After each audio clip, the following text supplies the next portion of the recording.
오늘 마음속에 두려움이 있을 때라는 제목으로 말씀을 나누고자 합니다. 야곱이요, 이제 우여곡절이 참 많았어요. 떠나는 길에 약간 도망치듯이 이렇게 떠나게 된 거예요. 관계가 당연히 마지막에 이렇게 그 20년 동안 삼촌 라반하고 있으면서 결혼도 했고, 근데 모아놓은 것도 아무것도 없어서 이렇게 얼룩지고 색깔 있는 거 가지기로 했는데 하나님께서 복을 부어주셔서 엄청난 가축대를 거느리게 되었어요.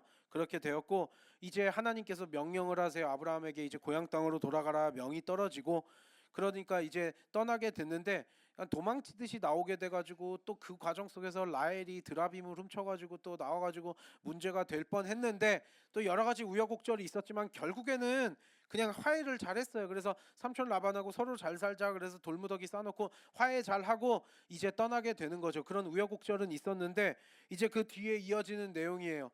삼촌 라반하고 20년을 있으면서요, 좀 그래요 여러분. 삼촌 라반하고도 굉장히 불편하고요, 고생스러운 시간이었어요. 사기도 치고 그냥 막 무보수로 일도 하는데 결혼도 하고 이랬지만 그 20년의 세월이 그렇게 간단하게 그냥 이렇게 즐겁게 지낸 20년이 아니라 굉장히 뭐 결혼도 하고 주님이 주시는 복은 누렸지만 굉장히 수고스럽고 고생스럽고 고통스러웠던 20년이라고도 볼 수 있거든요. 인간적으로 봤을 때 얼마나 고향에 돌아가고 싶었겠어요. 하지만 그 라반과의 문제, 근데 라반은요 걸림돌이기는 하고 두려움까지는 아닌 게, 왜냐면 걸림돌이고 좀 짜증나고 고통스럽게 하는 존재인 거는 맞지만 직접적으로 나를 죽이고자 한 사람은 아니었거든요. 나를 부려먹으려고 했던 사람이죠. 나를 이용하려고 했던 사람이죠. 근데 라반하고도 힘들었는데 이제 어떻게 보면 야곱 인생에 더 큰 걸림돌이 하나가 남아있네요. 형 에서예요. 야반도 좋아하듯이 형한테 어떻게 보면은 거짓말로 아버지랑 형 속여가지고 사기쳐가지고 그 복을, 장자의 복을 가로챈 다음에 지금 도망가듯이 갔어요. 세월이 20년이 흘렀음에도 불구하고 아마 이런 사건이 없었다 그러면 진작에 고향으로 돌아가지 않았을까요? 그런데 본인이 지금 에서라는 사람은요, 자기의 쌍둥이 형이기도 하지만 자기의 목숨을 노리고 있는 사람이라는 거, 어떻게 보면 단순한 걸림돌이 아니라 굉장히 두려운 존재였다라는 거예요. 그래서 그 두려운 존재가 있었기 때문에 정말로 여기에서 보면 이제 그 정말 막막하고 정말 두려운 상황이 이제 진짜 시작된 거예요. 고향으로 떠나라 그래서 떠났는데 내 목숨을 노리는 사람이 내 앞에 있다고 여러분 생각해 보세요. 이게 얼마나 어려운 문제였겠냐라는 거예요. 오늘은 그렇게 야곱이 그 극심한 두려움 속에서, 그 두려운 고통 속에서 오늘 그 떨고 있는 장면이 오늘 읽으신 이 본문에 지금 나와 있는데요. 여기에서 이제 하나님께서 어떻게 야곱을 인도하시나 보면 되는데, 하나님의 사자들이 나타나거든요. 1절 2절 다시 한번 다 같이 읽어보겠습니다. 오늘 본문 1절 2절 시작.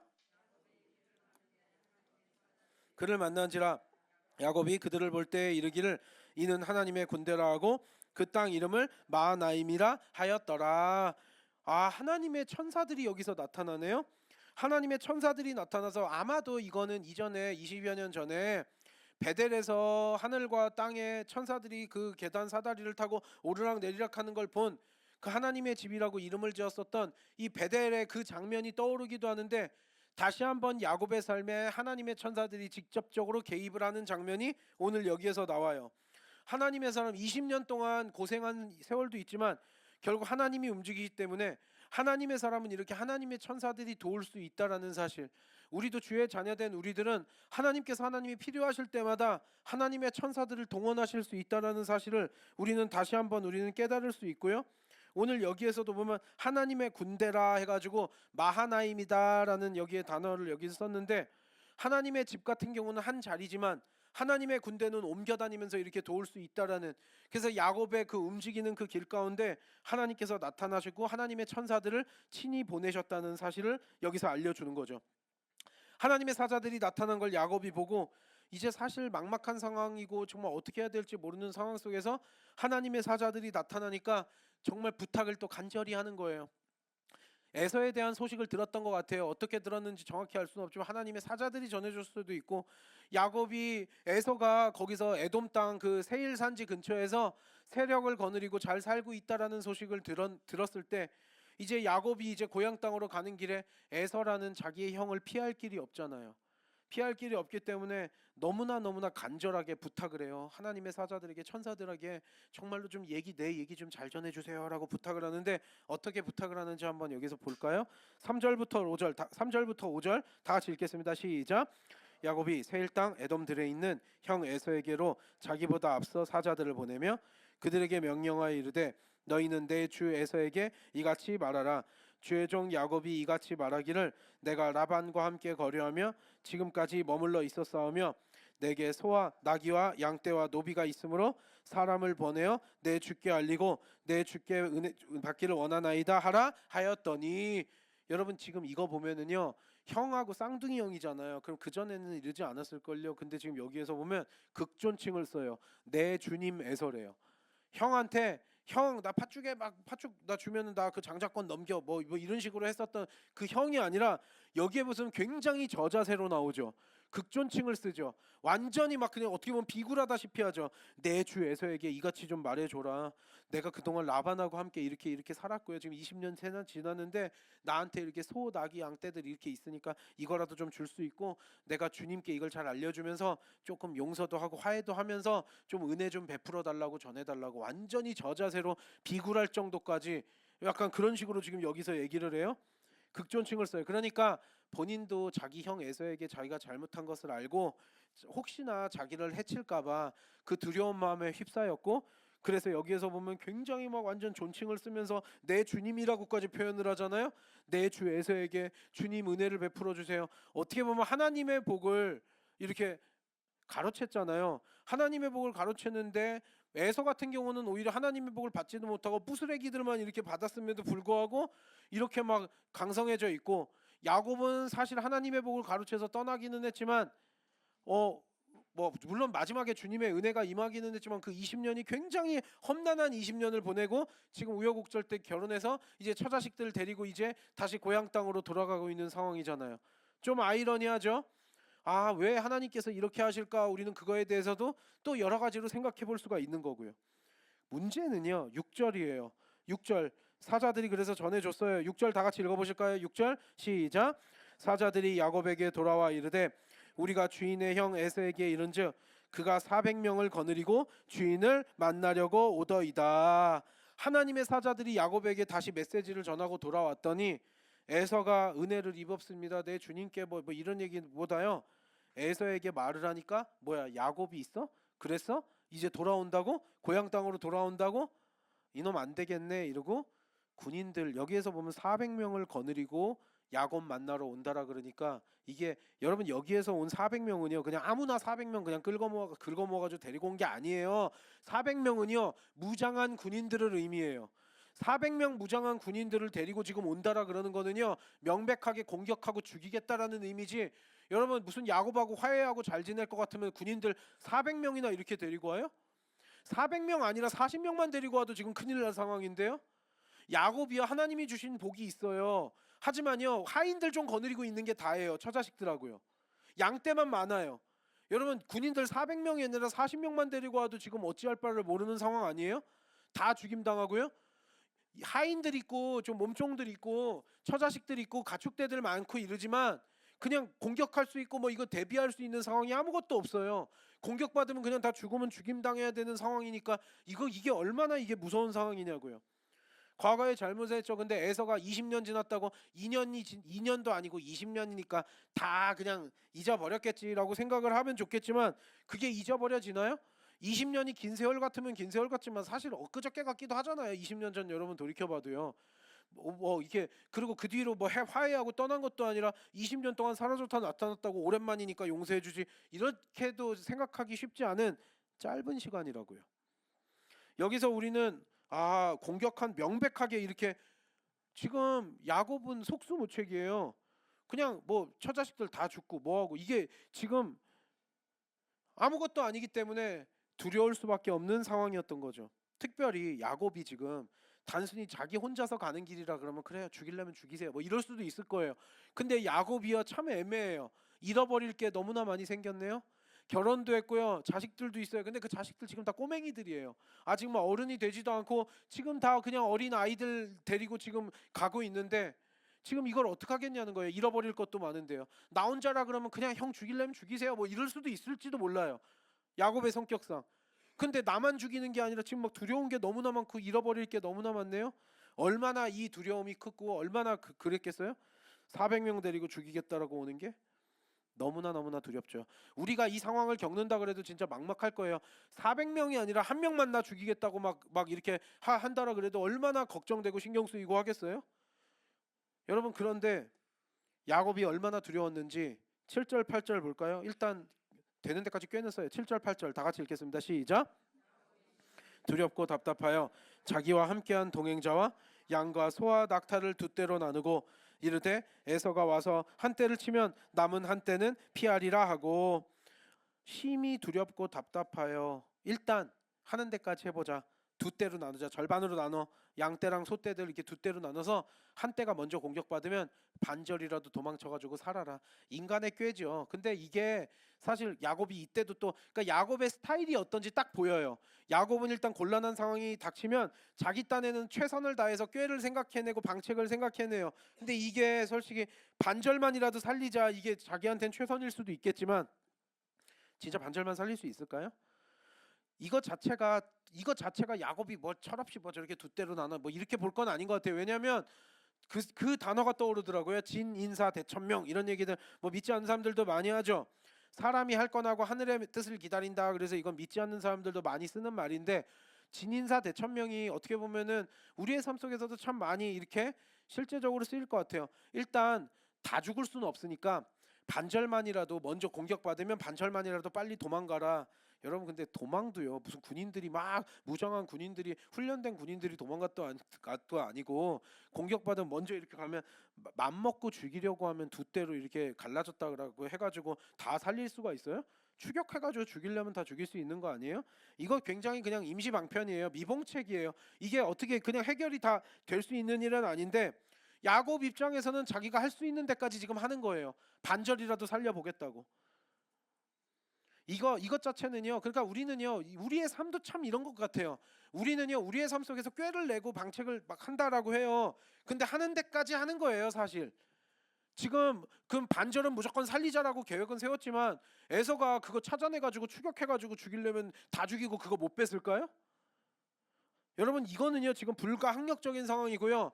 피할 길이 없어요. 그리고 양떼 거느리고 있는데 어디 뭐 빨리 혼자서 막 도망갈 수 있는 것도 아니잖아요. 주랭랑을 칠 수 있는 상황도 아니고요. 결국이요, 야곱이 여기에서 내가 나름대로 꾀는 내가지고 두 떼로 갈라져가지고 반절이라도 살려보겠다고 하지만, 야곱이 여기서 이거는 정말 임시방편인 걸 스스로 알고 있고 결국 하나님께 매달리지 않으면 안 된다는 거 깨달은 거죠. 야곱이 좀 변했구나, 과거보다는 좀 달라졌구나, 과거와는 좀 다르구나를 깨달을 수 있는 그 장면이 이제 여기서 이어지는데요. 그거는 그거대로 그냥 인간이 할 일들 한 거지만 이거는 결국 궁극적인 해결책이 되지 못해요. 그냥 발버둥일 뿐이에요. 9절부터 12절까지 쭉 읽어보실까요? 9절부터 12절 다 같이 읽겠습니다. 시작. 이삭의 하나님 여호와여, 주께서 전에 내게 명하시기를 내 고향 내 족속에게로 돌아가라, 내가 내게 은혜를 베풀리라 하셨나이다. 나는 주께서 주의 종에게 베푸신 모든 은총과 모든 진실하심을 조금도 감당할 수 없사오나 내가 내 지팡이만 가지고 이 요단을 건넜더니 지금은 두 때나 이루었나이다. 내가 주께 간구하오니 내 형의 손에서 에서의 손에서 나를 건져내시옵소서. 내가 그를 두려워함은 그가 와서 나와 내 처자들을 칠까 겁이 나기 때문이니이다. 주께서 말씀하시기를 내가 반드시 내게 은혜를 내 시로 바다에 셀 수 없는 모래와 같이 많게 하리라 하셨나이다. 결국 하나님 앞에 엎드려져서 기도하는 거죠. 이거 어차피 해결책이 안 된다는 거 알고요, 하나님 앞에 엎어져요. 에서하고도 화해를 해야 되지만 하나님 앞에 엎드려져서, 하나님, 내 아버지 이삭, 내 할아버지 아브라함의 하나님 약속하셨잖아요. 나 살려주신다 그러고 하나님께서 내 자손 번성하게 해주시겠다고 우리 아버지와 할아버지한테 하신 약속 저한테도 하셨잖아요. 내가 지금 너무나 무서워요 하나님. 여기에 얘기를 해요. 왜요? 나도 죽이지만 내 처자식들까지 다 죽일까봐 두렵습니다. 나만 죽으면은 모르겠지만 자기 처자식들까지 생각하면 지금 너무나 막막하고 더 두려움이 더 극심했을 거예요. 정말 이걸 뭐 어떻게 감당하겠어요? 잃어버릴 게 너무나 많네요. 그러니까 하나님 지켜주신다 그랬으니까 지켜주세요. 반드시 은혜를 베풀어서 에서의 마음 돌이키지 않으면은요, 이거는 피할 수가 없고 맞서 싸울 수도 없는 상황이에요. 여러분 우리는 이걸 보면서 또 깨닫는 거죠. 그러니까 에서랑 야곱을 보면은요. 인간적으로만 보자고요. 야곱이 복을 가로챈 것 같고 이렇긴 하지만 인간적으로 봤을 때 우리가 그냥 세상적인 관점에서 봤을 때요. 에서랑 야곱이랑 비교해 봤을 때 야곱이 만약 혼자서 고향 땅에 잘 살았다 그래서 이게 군인들 막 일부일 거 아니에요. 이거 400명도요. 군인들 거느리고 자기 세력들 만들면서 이렇게 한 지역 그래서 에돔 족속의 조상이 되잖아요. 에서가. 그런 거 보면 에서가 가진 인간적인 카리스마가 야곱보다 훨씬 뛰어난가 이런 생각도 많이 들고요. 리더십도 훨씬 뛰어나고요.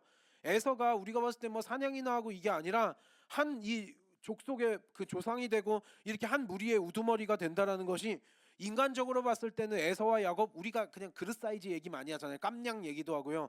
그릇 사이즈로 봤을 때 어떻게 보면은 인간적으로 봤을 때는 에서가 훨씬 더 큰 그릇 사이즈처럼 보이기도 해요. 이러기가 쉽냐고요, 여러분. 에서가 복을 받지 못했다고 하더라도요. 야곱은 이제서야 하나님께서 복을 주셔서 가축대라도 생기고 좀 뭐가 생기긴 했지만 사실 그냥 처자식들만 있는 상황이고 에서는 그 20년 사이에 어마어마한 족속을 거느리는 그 세력을 거느리는 한 집단의 우두머리가 돼 있는 거예요. 그러니까 그릇 사이즈만 보더라도요. 이게 좀 달라 보인다고요. 참 그래요. 하지만 하나님의 복은 야곱에게로 이미 넘어간 상황이고요. 여러분 지금 그런 상황 속에서 야곱이 뭐 어떻게 하겠어요 지금? 아 젊었을 때 야곱이라면 좀 달랐을 테지만 이제는 세월이 지나면서 베델에서 하나님 만나고 20년 동안 라반하고 또 고생하고 또 처자식들 사이에 수많은 또 우여곡절을 겪으면서 결국 내가 할 일들도 내가 할 일이지만 자기가 받은 은혜도 마찬가지고 고생한 것도 마찬가지고 이거 다 하나님께 달려있다는 걸 깨닫고 이젠 하나님 앞에 하나님이 약속하신 거 지켜주세요. 제발 좀 지켜주세요. 라 그러면서 간절히 엎드려서 기도하는 거죠. 젊었을 때 야곱이라면 이렇게까지 기도 간절히 안 했을 거예요. 근데 세월이 지나면서 아직 완전하지 못하다고 하더라도 야곱이 얼마나 세월이 지나면서 다듬어지는 과정이었구나. 라반하고도 그런 세월을 보내면서 많이 성숙하면서 또 많이 깨달은 바가 있구나. 이제 좀 변화가 되고 있다라는 사실. 젊었을 때 그렇게 뭐 팥죽에 팔아먹고 사기치고 막 복 가로채가지고 도주할 때랑은 또 다르게 세월이 지나면서 하나님이 야곱을 어떻게 성숙시키시면서 만지시고 있는지를 볼 수 있는 장면이기도 하죠. 야곱이 많이 변화된 거예요. 이 기도하는 장면만 봐도요. 우리 또한 마찬가지죠. 두렵고 답답할 때 어떻게 해야 돼요? 내가 방편을 짜낸다고 짜내가지고 그게 돼요? 해봤자요. 아주 일시적인 거고 부분적일 뿐이지 내가 발버둥 쳐도 안 될 일이고요. 오늘 여기에서도 보면 이건 불가항력이에요. 형이랑 맞서서 싸울 수 있는 뭐도 없고요. 하나님께서 그렇게 좀 도와주셨으면 좋겠지만 아니요. 이 일을 야곱은 야곱대로 하나님의 인도하심을 따라서 이걸 겪어나가고 이겨나가야지 이대로 야곱이 수를 쓸 수 있는 방법은 없다고요. 끼케야 생각해낸 게 절반이라도 도망쳐서 살아남자 이거예요. 이런 상황 속에서 결국 하나님께서 하셔야 됩니다. 하나님 도와주세요. 그리고 약속의 말씀 붙들고 지금 야곱이 간절하게 기도하는 거죠. 용서받기 위해서 에서가 화날 만하다는 것도 알았고요. 자기가 용서를 받아야 된다는 것도 야곱은 알았기 때문에 최선을 다해서 예물을 준비를 하는데요. 13절부터 15절 끝까지 한번 읽어보실까요? 오늘 본문 13절부터 15절 끝까지 읽겠습니다. 시작. 야곱이 거기서 밤을 지내고 그 소유 중에서 200이요 순염소가 20이요 암양이 200이요 순양이 20이요 나는 낙타 30과 그 새끼요 암소가 40이요 황소가 10이요 암나귀가 20이요 그 새끼 나귀가 10이라. 여러분 이 짐승들 그러니까 하나님께서 진짜 라반 떠나기 막판에 얼마나 큰 복을 주셨는지 야곱이 꽤 많은 재산을 그 사이에 가지게 되었구나. 아무것도 없다가 하나님이 부어주시는 그래서 그걸 가지고 고향으로 가는구나 생각을 할 수 있겠죠. 다 합쳐보니까 550마리네요. 그리고 뭐 소나 양도 귀하지만 낙타 같은 거는 한 마리 한 마리가 그 고대 시대 때 이 당시에 정말로 더 귀할 때거든요. 근데 낙타 뭐 30마리에다 뭐에다 해가지고 500마리가 넘게 이렇게 준비해가지고 여기 예물이라는 단어가 나오거든요. 히브리어로 미나라는 단어가 나오는데 이게 뭐냐면 여러분 우리도 그 식민지 때 그 위에 위인 나라들에게 곡물 조공바치죠. 거기에 쓰여지는 단어이기도 해요. 선물, 예물 이런 단어로도 쓰여지는데 마치 자기보다 더 윗사람, 더 강한 세력에게 조공바치는 그 곡물을 의미해요. 그러니까 마치 그냥 선물로 받아라가 아니라 제가 정말로 에서 형님을 인정합니다. 그러고 완전히 꿇어 엎드려 가지고 이 곡물 좀 받아주세요. 그러면서 지금 바치는 수준인 거예요. 그렇게 지금 야곱이 나름대로 최선을 다해서 아마 야곱이 가지고 있는 재산 중에 아주 일부만 떼준 건 아니라 그렇게 일부만 이게 참 의미가 없는 게요. 여러분 에서 입장에서 지금 군인 400명 끌고 와요. 근데 거느리고 있는 게 뭐 수천 마리가 되든 뭐가 되든 그냥 야곱이랑 그 처자식들이랑 다 죽이고요. 뺏으려면 에서는 다 뺏을 수 있어요. 야 나도 너만큼 뭐 가축이 있어, 너만큼 세력이 있어 이러면서 이딴 거 가지고 나한테 용서를 빌려 그래? 그리고 너 그때 거짓말하고 나의 모든 걸 너가 빼앗았으니까 나는 너를 죽이겠다라고 맘먹고 뺏으려 그러면 얼마든지 뺏을 수 있어요. 지금 500마리 넘게 어이구 선물이 이렇게 많이 준비했네가 아니라 선물이 500마리가 아니라 5,000마리라도 그냥 야곱이 가진 거 다 빼앗으려면 빼앗을 수 있는 상황이라고요. 그러니까 지금 최선을 다해서 자기 딴에는 준비하면서 화해를 하는 장면이 나오는데 하나님이 또 이렇게 또 하게 하시는 것도 있는 것 같아요. 여러분 우리는 여기서 기독교 복음이 하나님이 어떤 분이신가를 우리는 다시 한번 깨닫게 되고요. 복음이 무엇인지에 대해서 다시 한번 깨닫게 돼요. 여러분 우리 기독교 복음을 믿는 자들이 착각하는 그리스도인들이 착각하는 게 신앙생활을 하다 보면 가끔 우리의 복음이 굉장히 값싼 것으로 여겨지게 느껴지는 어떻게 보면 굉장히 초신자들 아니면 가짜 복음 이렇게 믿고 있는 경우들이 있어요. 예수 믿는 사람 믿지 않는 사람들이 예수 믿는 사람들을 비판하는 경우들 있잖아요. 야 너네들 교회 가서 막 회개한다 그러고 또 그리고 너네들은 또 회개한다 그러고 천국 가. 근데 너네들 우리랑 다를 바 없이 똑같이 살면서 교회 가서 회개하고 너는 천국 간다라 그러고서는 똑같이 살면서 아이고 그리고 이거는요 교회 아예 안 다녀보셨던 분들이 아니라 교회 조금 다녔다가 약간 이렇게 들었다가 이제 다시 그냥 믿음을 포기하고 이러는 사람들이 특별히 이런 얘기들도 많이 하는 거 저는 들어봤거든요. 야 교회 가서 주일날 무슨 뭐 입만 뻥긋뻥긋하면서 회개했다 그러고 또 자기들은 그러면서 천국 간대. 그러면서 또 하나님이 자기들만 복준대. 뭐 이러면서 이게 나는 그런 기독교 뭐 안 믿어 이러면서 어설프게 기독교 복음을 제대로 모르는 경우들. 근데 문제는요 그들이 하는 그 비판이 일리가 있다라는 게 너무나 아픈 거죠. 우리도 교회를 다니면서 착각하는 경우들 있어요. 주일날 입맛 뻥긋뻥긋하면서 회개하면서 또 주중에는 가서 마음껏 죄짓고 그리고 나는 천국 가고 그러니까 이거예요. 예수 믿으면은 복도 받는데 천국도 간대. 예수님이 내 죄를 용서해 주셨대. 맞는 얘기예요. 맞는 얘긴데요. 여러분 그거를 값싸게 여기는 거는 올바른 복음이 아니라는 거예요. 하나님은 사랑의 하나님이시기도 하지만 공의로우신 하나님이거든요. 하나님은 의로움 그 자체예요. 죄의 삭은 사망이에요. 죄의 대가를 지불해야만 해요. 여러분 하나님이 우리를 사랑하시면은 그럴 수 있잖아요. 죄 지었어도 내가 너 이뻐하니까 죄 없다고 쳐줄게. 그러면 되잖아요, 여러분. 근데 왜 하나님은 하나님의 아들인 예수님을 이 땅 가운데 성육신시키셔서 그렇게까지 잔인하게 처절하게 죽이셨어야만 했냐고요. 그게 하나님의 무시무시한 공의를 드러내는 거예요. 회개요? 회개에는 합당한 열매를 맺어야 돼요. 세례 요한이 외쳤던 것처럼. 회개에 합당한 열매를 맺지 않고요. 여러분 회개라는 거는요. 여러분 잘못했어요. 내가 뭐 예를 들어서 뭐 가족을 폭행했는데 누굴 때렸어요. 그러면 잘못했어 용서해줘. 그리고 다음 주에 와가지고 또 때려요. 그럼 그게 회개예요, 여러분? 그거는요 회개도 아니고 그건 인간이 할 행동이 아니죠, 여러분. 마찬가지예요. 회개라는 건 회개에 합당한 열매를 맺어야 돼요. 입만 뻥긋뻥긋하면서 회개하고 나 잘못했어 용서해줘. 오케이 됐잖아 내가 사과했잖아 이러면서 하는 경우들이 있는데 그거는 기독교 복음에서 말하는 용서도 아니고요 화해도 아니고요 하나님의 공의가 아니에요, 여러분. 그래서 여러분 우리가 때때로 예수를 믿어서 구원받고요 거기에 합당한 열매를 맺어야 되고요 회개한다라는 거는요 물론 여러분 이거 양 몇 마리 줄게요 양 50마리 줄게요 500마리 줄게요 이것도 용서받기에 충분하다고 말할 수 없어요. 그걸 어떻게 그 가치를 따지겠냐라는 거예요. 여러분 그럼 우리가 생각해 보자고요. 하나님께서 우리의 죄를 그냥 없애 주신 거예요? 왜 그렇게 처절하게 예수님에게 죄값을 다 묻게 하신 거예요? 예수님이 죄값을 치르는 게 하나님의 공의예요.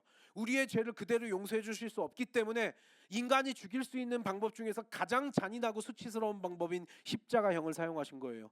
지금도 십자가보다 더 잔인하게 사람 죽이는 게 어디 있어요? 그렇게 긴 시간 동안 고통과 수치 속에서 죽이는 게 어디 있냐고요. 하지만 그 가장 잔인한 방법을 통해서 하나님은 죄값을 치르시고 우리를 구원해 주신 거잖아요. 믿으세요, 여러분? 그게 하나님의 공의예요. 회개에는 회개에 합당한 열매를 맺어야 돼요. 예수 믿고 구원받아 주의 자녀가 된 우리들이에요. 그럼 우리들이 교회에서 입만 회개 기도합니다. 그리고 또 주중에 예배 끝나고 가면 또 마음껏 죄 짓고 살아가는 거 그거는 회개가 아니에요. 하나님을 멸시하고 하나님을 능멸하는 거예요. 여러분 우리가 믿는 기독교 복음을 그렇게 값싼 것으로 만들면 안 돼요. 우리는 생명을 얻은 자들이에요. 믿으세요, 여러분?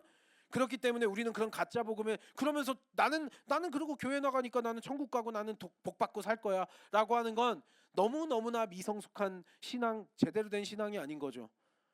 여러분, 우리는 회개에 합당한 열매를 맺으면요, 우리의 삶에서 자기 십자가를 지고 따르고요, 희생도 필요하고요, 여러분, 우리가 하나님을 위해서, 그리고 복음을 위해서, 그리고 다른 영혼들을 위해서 과연 내가 받은 그 은혜들을 얼마나 합당하게 반응하면서 살아갔는가 체크를 해야 되죠. 나 예수 믿고 희생한 거 아무것도 없는데요, 나 예수 믿고 뭐 한 거 손해본 거 아무것도 없는데요 라고 하는 건 우리의 신앙이 아니에요. 자기 십자가를 지고 예수 그리스도 닮아가려고 몸부림치면서 내 삶에서 내가 받은 그 사랑과 은혜를 드러내는 삶을 살아가는 것이 진정으로 회개하고 그 기독교 복음 구원받은 주의 자녀들인 줄 믿습니다. 여러분, 그러니까 야곱이 화해를 하려 그래도요, 맨입으로 그냥 형 미안해 막 이러면서 되는 게 아니라요, 최선을 다해서 막 여기에서 하는 거, 이것도 그러니까 어떻게 보면 하나님의 공의가 드러난 거예요. 죄를 지었으면요, 죄값을 치러야 된다라는 거예요. 내가 잘못한 거에 대해서 하나님의 사람이라 그래서 용서해 준다고요? 지금 야곱도 마찬가지예요. 본인이 거짓말한 거에 대해서 인생 평생 동안 대가를 치러요. 하나님이 가장 사랑했었던 모세도 그랬고요, 하나님이 너무나 마음에 들어 했었던 다윗도요, 잘못했을 땐 쉬운 말로 짤없었어요. 다 그 대가를 하나님께서 치르게 했어요. 모세도요, 다윗도요, 야곱도요, 다른 하나님의 그 신실했었던, 하나님이 가장 사랑했었던 하나님의 사람들도요, 그 대가를 다 치러야만 했다라는 거죠. 그게 하나님의 사랑이죠. 하나님의 공이라는 거죠. 하나님의 사랑이라서 그냥 죄 눈 감아 줄게, 그게 사랑이 아니래요. 하나님은 사랑의 하나님이시기도 하지만요, 무시무시한 공의로우신 하나님이시라는 사실 우리가 기억해야 될 줄 믿습니다. 하나님께서 이게 요구하시는 거예요. 이거 그래 500마리 넘게 이렇게 준비했으니까 이거 가지고 용서해 줄게? 아니요, 여러분, 이것도 충분하지 않을지 모르지만 그래도 최소한 그게 하나님 앞에서 용서를 구하는 자의 마땅한 태도라는 거죠. 누군가의 용서를 구해야 될 때 여러분, 말로만 하는 게 아니라는 거예요. 삶으로 정말로 달라진 것을 보여줬을 때 우리는 진정으로 저 사람이 참회했구나, 회개했구나 라는 걸 우린 깨닫게 되는 거고요, 하나님도 우리에게 그걸 보신다라는 거예요. 그러니까 예수 믿는 자들이 교회 나와서만 회개했어요, 예수님이 다 용서받았대요, 목사님이 그랬어요, 다 용서받았다고 그러면서 우리는 우리의 복음을 값싼 것으로 절대로 만들어서는 안 되는 줄 믿습니다. 여러분, 생명을 우리에게 주셨고요, 우리도 그랬기 때문에 기꺼이 그 길을 따라가는 자들이에요. 그렇다고 뭐 예수님이 따라가는 거, 그리고 우리가 십자가에 지금 매달리는 것도 아니잖아요. 근데 그마저도 우리는 하기 싫다라 그러면서 이상하게 신앙생활, 종교생활을 하게 되면 너무나 안타까운 일인 거죠. 여러분, 우리는 그래서 이런 거예요. 오늘 이제 본문의 내용을 보면서요, 두려운 마음으로 이제 야곱이 두려움 속에서 벌벌 떨면서 이러는 장면, 그리고 하나님께 매달리는 장면을 보게 돼요. 우리 또한 마찬가지예요. 우리의 삶에 야곱은요, 지금 굉장히 극단적인 경우죠. 400명이 나 죽이겠다고 지금 오면 여러분 정말 얼마나 이게 무섭겠어요? 그거 아니더라도, 우리는 그거 아니더라도 너무나 많은 종류의 두려움, 걱정, 근심 가운데 둘러싸여서 우리들은 다 살고 있는 것 같아요. 왜 이렇게 우리는 늘 괴로움 속에서 살까요? 하루하루. 그리고 우리는 알잖아요. 우린 다 알아요.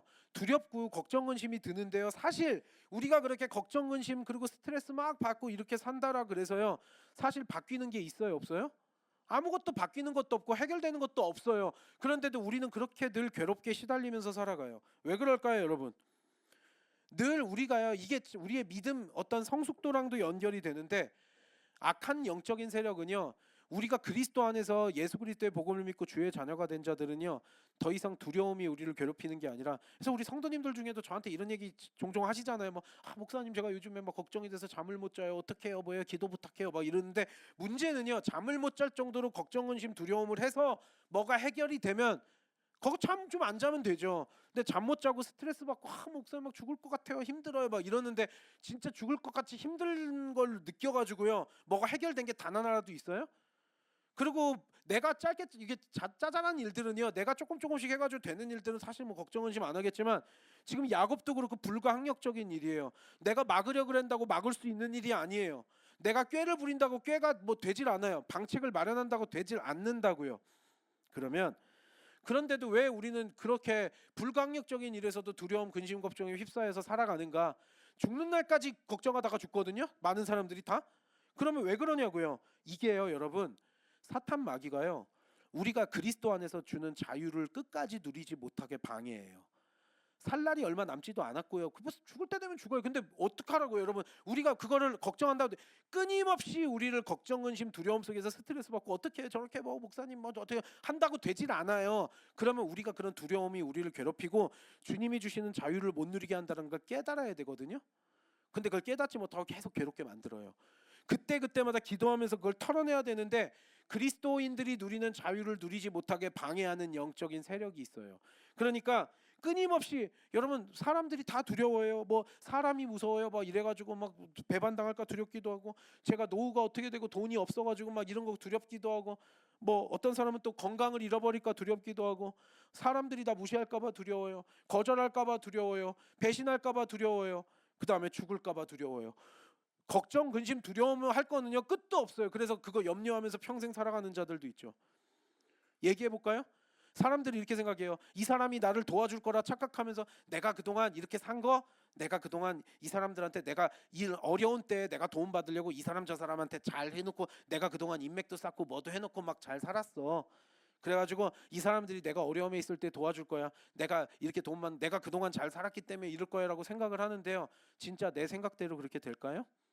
사람들이 왜 맨날 내가 네한테 어떻게 했는데 네가 나한테 이렇게 하냐, 내가 그 사람한테 어떻게 했는데 그 사람이 나한테 이렇게 등에 칼을 꼽냐, 뭐 이런 얘기들 참 하시는 분들도 우리 성도님들도 있죠. 근데요, 그게 내가 잘못해서 그런 거예요?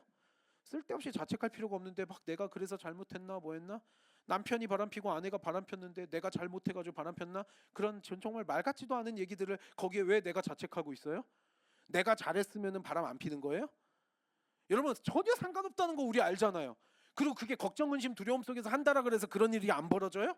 아니잖아요. 내가 그 사람한테 그동안 인맥 잘해놓고 내가 그 사람한테 어떻게 했으면 그 사람이 나한테 잘해줄 거라고 생각하고 의지하는 게 우리 그리스도인들은 잘못된 거 아니에요? 성경은 뭐라 그래요? 잘 해주래요. 그리고 아무 기대도 하지 말래요. 기대를 하지 않기 때문에 배반당하지도 않고 그것 때문에 두려워서 덜덜 떨지도 않아요. 우리의 삶을 주관하시는 분 하나님이시지, 그 내가 쌓아놓는 인맥이나 내가 누구한테 뭐 가족한테 잘했고 누구한테 잘했는데 나한테 이 모양으로 하냐, 그거는 믿음 없는 사람들이 하는 얘기라는 거죠. 문제는 우리가 다 이러고 있다는 게 문제지만요. 건강이요? 건강 염려 막 이럴까봐 막 두려워요. 저도 살짝 식은방을 떨었던 기억이 있는 게, 저도 특별히 그렇게 아프지 않고 건강하고 이러다 보니까 건강하지 않고 좀 약한 사람들 보면 좀 음식 좋은 몸에 좋은 것도 잘 먹고 운동도 좀 하고 좀 술 담배도 하지 않고 뭐 이런 얘기들은 많이 하겠죠. 잔소리처럼 하긴 하지만 여러분 그게 건방지다는 사실을 저는 나이가 들어가면서 너무나 많이 깨달아요. 여러분 약간의 유익, 사도 바울의 말처럼 약간의 유익은 있어요. 식단도 하고 운동도 하고 이러면 약간의 유익만 있지만 약간의 유익일 뿐이에요. 건강을 잃어버리면 안 돼. 그래서 몸에 좋은 거 먹고 몸에 막 좋은 거 막 한다라 그래서 건강이 안 날아가요. 여러분 순간이잖아요. 저도 이거 목사 된 다음에 깨달은 게, 막 여기저기 장례식도 다니고 특별히 좀 저랑 비슷한 또래의 젊은 사람들도 장례 여러 건 치르고 이러다 보니까 이게 순간이구나, 갈 때는 순서 없다라는 게 순간이구나, 이거를 목사 되고 나서 많이 깨달으면서 이게 되는 게, 내가 지금 건강하니까 나는, 왠지 지금 젊은 사람들은 나는 100살 아직 멀었어, 나는 100살 아니라 120살 살 거고 자기의 젊음이 끝이 없을 거라 생각하지만 너무나 순간이라는 거. 건강 막 염려하고 있고 걱정 근심한다고, 걱정 근심하니까 나는 건강할 거야예요. 오히려 걱정 근심 많이 하면서 더 스트레스 받아서 건강 나빠져요. 내가 붙들어맬 수 있는 게 없다니까요, 여러분. 그럼 그걸 빨리빨리 깨달아야 되는데, 재정적인 거요?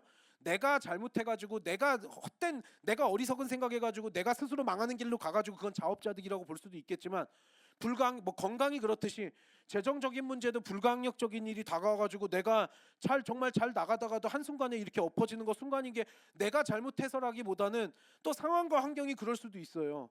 그러면 그런 불가항력적인 상황 속에서 어떻게 하는데, 뭐 자책한다고 돼요? 아니 코로나만 와도 코로나 누가 와가지고 2년 3년 끌 줄 알았어요, 여러분? 여러분 우리가 알 수 없는 그런 상황 속에서 어려움을 겪었다고 치자고요. 걱정, 근심, 두려움이 있었다 그래서 그걸 막을 수가 있냐라고요. 내가 뭐 돈을 이만큼 모아놓으면 나는 내 노후까지 안전할 거야. 내가 건강을 이렇게 그동안 챙겼으니까 안전할 거야. 내가 그동안 사람들이 이렇게 인맥 관리 그동안 잘해놨으니까 그 사람들이 날 보호할 거라는 말 같지도 않은 신념을 가지고 살아가요. 그게 더 힘들다는 걸 조금만 우리가 영적인 지혜를 가지고 있으면 알잖아요. 그게 진짜 우리를 도와줄 수 있어요? 그리고요, 두려움이 나를 엄습해오는데 그 두려움을 내가 낑낑낑낑 다 끌어매안고 막 살면서 잠도 못 자고 맨날 그렇게 한다라는 삶이 과연 우리 믿는 자들의 삶이 그래야 되냐고요. 낑낑댈 뿐이지 아무것도 해결되는 것도 없고 그냥 나만 더 고통스러울 뿐이에요. 뼈만 녹아가요. 여러분 그러니까 지금 야곱도 그런 극심한 두려움 앞에서 결국 하나님 앞에 엎어지듯이, 여러분 우리는요 이거예요. 죽는 날까지 우리가 연약한 육신을 가지고 있기 때문에 완전하지 못해요. 저도 설교하고 있다라 그래서 제가 뭐 걱정, 근심, 두려움 없다 이게 아니라 그런 거죠. 다만 우리는 이걸 알고 있어요. 이거는 끊임없이 우리를 크게든 작게든 괴롭힐 거예요. 하지만 두려움이 우리를 점령하려고 해요. 우리의 삶을 눌러버리려고 해요. 그러면 이거는 하나님이 주시는 게 아니라는 걸 알고 기도하면서 물리쳐야 될 문제예요. 여러분 이거예요. 디모데후서 1장 7절 볼까요? 디모데후서 1장 7절이요. 다 같이 읽겠습니다. 시작. 하나님이 우리에게 주신 것은 두려워하는 마음이 아니요. 하나님이 우리에게 주신 것은 두려운 마음이 아니래요. 두려워하는 것도 형벌이라 그랬거든요. 두려움에는 형벌이 있습니다. 우리가 두려워하면서 이렇게 걱정 근심하면서 살아가는 게 우리가 죄인이기 때문에 죄의 어떤 그런 결과이기도 해요. 우리가 끊임없이 걱정 근심하면서 막 슬퍼하고 뭐하고 스트레스 받고 살아가는 게 일종의 우리의 죄에 대한 형벌이기도 하거든요. 우리가 이렇게 두려움 속에서 막 걱정 근심하면서 살아가는 게요, 하나님이 주시는 게 아니래요. 이걸 깨달으셔야 돼요. 내 안에 이게 하나님이 나를 걱정하게 하시나 보다 아니라 하나님은 우리에게 평안과 기쁨과 자유함을 주시길 원해요. 걱정 근심한다고 해결되는 게 아니라 우리의 삶을 하나님 앞에 기꺼이 맡기기를 원해요. 내가 내 삶을 쥐어 틀어가지고 하려고 그래도요, 결국 그대로 안 될 거예요.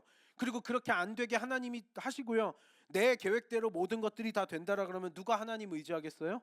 그렇게 되지 않아요. 여러분, 우리의 이 짧은 세상 속에서 하나님은 우리에게 원하시는 거, 온전히 우리의 생과 사 모든 것들이 생사화복이 다 주님께 달려있음을 알고 하나님께 우리의 삶을 맡겨버리고요, 한 걸음 한 걸음 주님과 동행하면서 가고요, 불가항력적인 일이 왔을 때는 이거 하나님 도움 안 되면 안 됩니다라 그러고 야곱이 지금 두려움 속에서 엎어졌듯이 우리도 할 수 있는 일 없을 때는요, 두려움이 나를 괴롭혀가지고 나를 무너뜨리려고 할 때는요, 그때 기도해서 털어버리는 거예요. 악한 사탄 마귀가 나 이거 못 괴롭히게 하나님 막아주세요 그러면서 예수 그리스도의 이름으로 내쫓아야 되고요, 그렇게 그때마다 하나님 앞에 엎드려져서 기도할 때 이것들이 털려져 나가는 줄 믿습니다. 여러분, 그래서 그걸 우린 털어내면서 살아가는 거예요. 우리는 이거에 계속 시달릴 거예요. 그래서 나는 걱정 근심 두려움이 없어, 그렇게 자신 있게 말할 수 있는 사람 없을 거예요. 그게 순간순간 또 올 거예요. 그럼 그때마다 순간순간 들어올지 몰라도 우리는 기도하는 자들이고 영적으로 깨어있는 자들이기 때문에 그것이 우리를 점령하지 못해요. 그것이 우리를 정복하지 못해요. 그리스도 주의 자녀들이 누리는, 그리스도 안에서 누리는 자유를 누리지 못하게 방해하는 세력들이 우리를 계속 우리의 인생을 괴롭히도록 절대로 내버려둬서는 안 되는 줄 믿습니다. 여러분, 하나님께서 주시는 마음이 아니래요. 그러니까 우리는 그걸 털어내는 거죠. 결국 이거예요. 하나님 아버지께서 우리를 얼마나 사랑하셨는지, 어떠한 사랑과 은혜를 우리에게 베풀어 주셔서 주의 자녀 삼아 주시고 우리를 천국 백성 삼아 주셨는지, 그 사랑을 깨닫는 것밖에 없는 거죠. 그거 이외에는 우리가 이걸 쫓아내면 뭐 걱정하지 마세요, 기도하세요라 그래도 기도는 안 하고 걱정만 하는 우리의 참 연약한 인간들, 믿음이 없는 사람들이야 뭐 당연히 그러고 평생 걱정 근심하다가 죽을 때까지 그러다가 어쩔 수 없이 꽃이 열을 가고 뭐 저기 권세가 10년 간다 말 있듯이 우리의 인생도 얼마 안 가서 다 그럴 건데 우리의 이 짧은 인생 걱정 근심 두려움 속에서 그렇게 살다가 죽을 수 있겠냐고요. 주님 앞에 가는 그때까지 우리는 주님이 주시는 기쁨과 평안함을 누릴 줄 믿습니다. 우리가 어떤 사랑과 은혜를 입은 자들인데요, 그 확신이 우리를 두려움을 이기게 해주는 거예요. 걱정 근심 속에서 살게 하는 것이 아니라요, 하나님께 그냥 맡겨버릴 건 맡겨버리세요. 그리고 그때 하나님이 일하실 거예요. 그게 하나님이 기뻐하시는 일이라는 거죠. 우리에게 원하시는 바고요. 마지막 요한일서 3장 1절부터 3절 읽겠습니다. 요한일서 3장 1절부터 3절 다 같이 읽겠습니다. 시작. 보라, 아버지께서 어떠한 사랑을 우리에게 베푸사 하나님의 자녀라 일컬음을 받게 하셨는가. 우리가 그러하도다. 그러므로 세상이 우리를 알지 못함은 그를 알지 못함이라. 사랑하는 자들아, 우리가 지금은 하나님의 자녀라. 장래에 어떻게 될지는 아직 나타나지 아니하였으나 그가 나타나시면 우리가 그와 같을 줄을 아는 것은 그의 참모습 그대로 볼 것이기 때문이니 주를 향하여 이 소망을 가진 자마다 그의 깨끗하심과 같이 자기를 깨끗하게 하느니라. 아멘. 하나님 아버지께서 우리를 어떠한 사랑으로 사랑하셨는지, 어떻게 우리를 주의 자녀 삼아 주셨는지 우리가 알고요, 장래가 어떻게 될지 뭐 할지 우리는요, 이 두려움, 불가항력적인 일 속에서 아버지 하나님께 맡깁니다. 내가 할 수 있는 일이 아니라요, 내가 그렇게 교만하게 하는 것이 아니라 겸손하게 하나님의 그 은혜를 구하면서 하루하루 살아갑니다. 내가 할 일들은 내가 할 일대로 하지만 결과적으로 이거는 아무것도 아닐 뿐입니다. 아무것도 안 하고 가만히 있으라는 게 아니라 내가 지혜로 할 일들은 해보겠지만 이게 어떻게 대세에 어떤 뭐 이게 있지 않다라는 걸 알고요, 아무리 발버둥쳐도 결국 그 모든 것들 하나님께 달려있음을 알고 나는 내 삶 속에서 최선을 다하면서 살고요, 깨어서 기도하면서 하나님의 인도하심을 구할 때 하나님이 우리를 도우시고 인도하시고 그런 자들을 하나님께서 기뻐하시고 살아계시고 역사하시는 하나님의 은혜를 경험할 수가 있는 거죠. 우리가 온전히 주님께 마음을 열고 하나님께 내놓아야 하나님이 도와주시죠. 내가 내 삶을 쥐고 끌고 가고 있으니 하나님이 그렇게 도와주고 싶은데도 도와주실 수가 없다라는 사실을 우리는 영적으로 늘 명심해야 될 줄 믿습니다. 우리가 늘 기억하며 주의 자녀로서 날마다 주님 경험하면서 살아가는 주님의 그 은혜에 충만하게 주님 앞에 가는 그날까지 경험하며 살아가는 그 소망으로 살아가는 저와 여러분 우리 모두가 되기를 간절히 소망합니다. 찬양하고 기도하겠습니다.